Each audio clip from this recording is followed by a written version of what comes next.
Subscribe کریں ہمارے channel کو اور بیل آئیکن کو کلک کریں تاکہ ہماری ہر نئی آنے والی ویڈیوز آپ تک بآسانی پہنچ سکے۔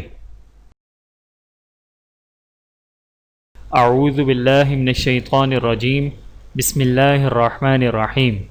تمام دیکھنے اور سننے والوں کو السلام علیکم ورحمۃ اللہ وبرکاتہ، اور میں آپ سب کو اپنے یوٹیوب چینل آؤ قرآن سیکھیں اور سکھائیں میں خوش آمدید کہتا ہوں۔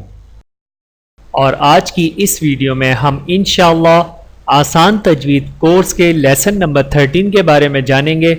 تو آئیے چلتے ہیں اپنی ویڈیو کی طرف۔ بسم اللہ الرحمن الرحیم۔ آسان تجوید کورس سبق نمبر 13، را کو باریک پڑھنے کی صورتیں۔ 7 حالتوں میں را باریک پڑھی جاتی ہے، اس کو ترقیق کہتے ہیں۔ تفصیل درج ذیل ہے۔ نمبر 1، رائے مذکورہ مشددہ جیسے الرجال، الرجال۔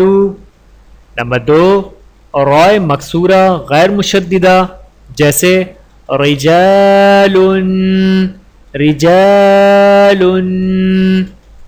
نمبر 3، رائے ساکن ما قبل مکسور جیسے شرعت، شرعت۔ نمبر 4، رائے ساکن ما قبل ساکن ما قبل مکسور جیسے حجر، وقف کرتے وقت حجر، حجر۔ نمبر 5، رائے ساکن ما قبل یائے ساکن جیسے خیر، قدیر، وقف کرتے وقت خیر، قدیر۔ نمبر 6، رائے امالہ کی حالت میں جیسے مجریہا، مجریہا۔ نمبر 7، وہ رائے مکسورہ جس پر روم کے ساتھ وقف کیا جائے جیسے والفجر، والفجر۔ نوٹ نمبر 1، مصف را اور عین القطری پر تفخیم اور ترقیق دونوں درست ہیں۔ نوٹ نمبر 2، اذا یسر میں بھی تفخیم اور ترقیق دونوں درست ہیں بشرطے کہ حالت وقف میں ہو۔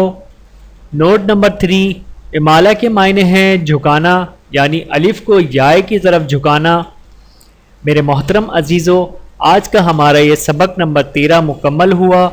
امید کرتا ہوں کہ آپ لوگ را کو باریک پڑھنے کی صورتوں سے اچھی طریقے سے واقف ہو گئے ہوں گے۔ ملتے ہیں اگلی ویڈیو میں سبق نمبر 14 کے ساتھ، تب تک کے لیے اجازت دیجیے۔ اللہ حافظ۔ ویڈیو دیکھنے کا بہت شکریہ۔ مزید ویڈیوز دیکھنے کے لیے ہمارے چینل کو سبسکرائب کریں۔ اگر ویڈیو پسند آئے تو لائک کریں۔ اچھی بات کو دوسروں تک پہنچانا صدقہ جاریہ ہے۔ جزاکم اللہ خیراً کثیرا۔ اپنا اور اپنے پیاروں کا بہت زیادہ خیال رکھیے گا اور مجھے دعاؤں میں یاد رکھیے گا۔ Take care. اللہ حافظ۔